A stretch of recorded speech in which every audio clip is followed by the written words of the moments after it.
Satu rakaman video berdurasi 30 saat memaparkan pergaduhan antara mangsa dengan dua rakan yang tular di Facebook dan aplikasi WhatsApp.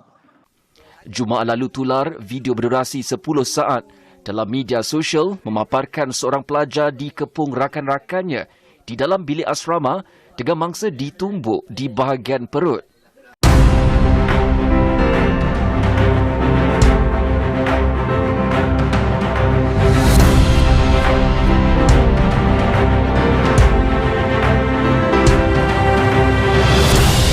Berita hangat pada hari ini adalah berkenaan dengan isu buli dalam kalangan pelajar sekolah, dan isu ini telah melibatkan campur tangan pihak polis di mana terdapat 10 orang senior di sekolah menengah daerah Kulim telah melakukan pembulian terhadap pelajar tingkatan 1 sehinggakan pelajar tersebut mengalami kecederaan fizikal dan dikejarkan ke hospital.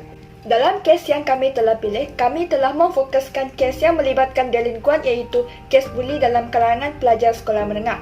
Pertama sekali, saya akan menjelaskan erti daripada delinkuan iaitu delinkuan ini berasal daripada perkataan Latin iaitu delinquere yang bererti terabai dan mengabaikan. Pada awalnya, delinkuan bermula daripada masalah yang kecil yang pada akhirnya akan meningkat ke peringkat yang lebih kritikal.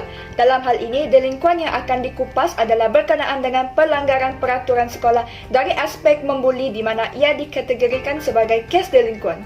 Selanjutnya adalah berkenaan dengan maksud buli yang merupakan perbuatan mengasari orang yang lemah dengan tujuan atau maksud untuk menunjukkan kekuatan masing-masing. Di mana dalam kes ini, senior di sekolah menengah Kulim menunjukkan kekuatan sebagai senior untuk membuli pelajar junior. Keadaan ini secara tidak langsung akan menjadikan orang yang lemah itu mematuhi atau menghormati mereka yang kuat, yang melibatkan pelajar tingkatan 1 yang dibuli oleh 10 orang senior di sekolah tersebut. Gejala buli ini sememangnya duri dalam daging dalam masyarakat kita kerana ianya berlaku secara berleluasa dan menjadi semakin parah. Namun, sebelum kita mencari jalan penyelesaiannya, kita seharusnya faham tentang konsep-konsep asas mengenai konsep perbuatan delinkuan ini. Sebenarnya, gejala buli ini dapat terbahagikan kepada beberapa kategori, iaitu seperti buli lisan, buli fizikal, cyberbuli, dan juga buli perhubungan. Buli fizikal berlaku apabila seseorang individu menggunakan kekuatan fizikal untuk mendapatkan kuasa untuk mengawal sasaran mereka yang lebih lemah. Contoh bagi buli fizikal adalah seperti menendang, menumbuk, menampar, dan sebagainya. Kategori buli yang seterusnya adalah buli lisan.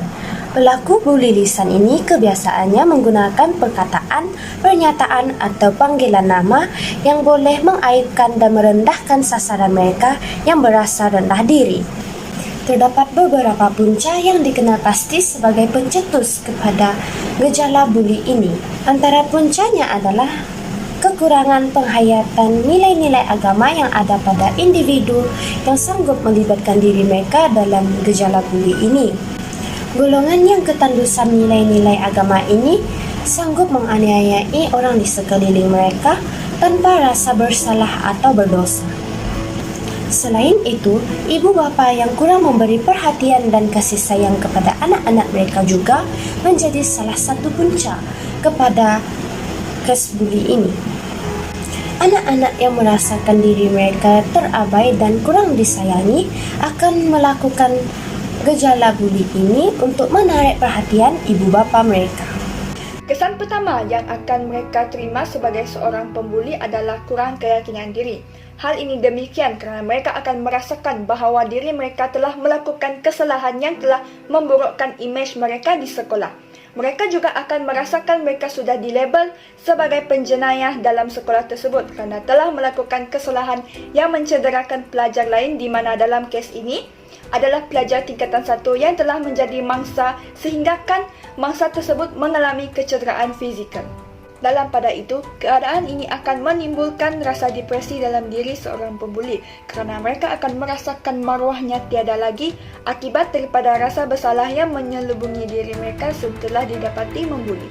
Untuk kesan kepada orang lain pula, di mana dalam kes ini adalah kesan kepada mangsa buli itu sendiri, mangsa akan mengalami trauma dalam kehidupannya akibat dibuli dan ini akan memungkinkan mangsa itu sendiri bertekad untuk membunuh diri akibat tidak tahan kerana dibuli. Selain daripada mangsa buli, orang yang berada di persekitaran tempat pembulian di mana dalam kes ini adalah kawasan sekolah, ini akan menyebabkan kawasan sekolah akan menjadi suram dan tegang kerana banyak pelajar terlalu takut untuk datang ke sekolah akibat takut dibuli. Terdapat beberapa cadangan ataupun strategi yang digunakan untuk mengatasi permasalahan buli ini, di mana salah satunya adalah dengan memupuk sikap toleransi dan hormat menghormati dalam kalangan setiap individu pelajar. Dan untuk memastikan nilai ini dipupuk, guru memainkan peranan yang penting dalam memupuk sikap toleransi dan nilai hormat menghormati dalam kalangan pelajar sekolah, seperti memupuk nilai tersebut dalam subjek pendidikan sivik dan kewarganegaraan dan melalui pendidikan moral ataupun pendidikan Islam. Bijaknya, selagi masalah ini masih berleluasa, impian negara kita untuk melahirkan generasi yang bermartabat mulia akan menjadi angan-angan sahaja. Hal ini demikian kerana golongan muda seperti belajar merupakan aset negara yang akan menerajui masa depan negara. Bak kata pepatah, pemuda harapan bangsa, pemudi tiang negara. Oleh itu, semua pihak haruslah berganding bahu untuk menangani kes buli ini agar dapat melahirkan generasi muda yang akan mengangkat nama negara dan menjulang martabat bangsa di persada dunia.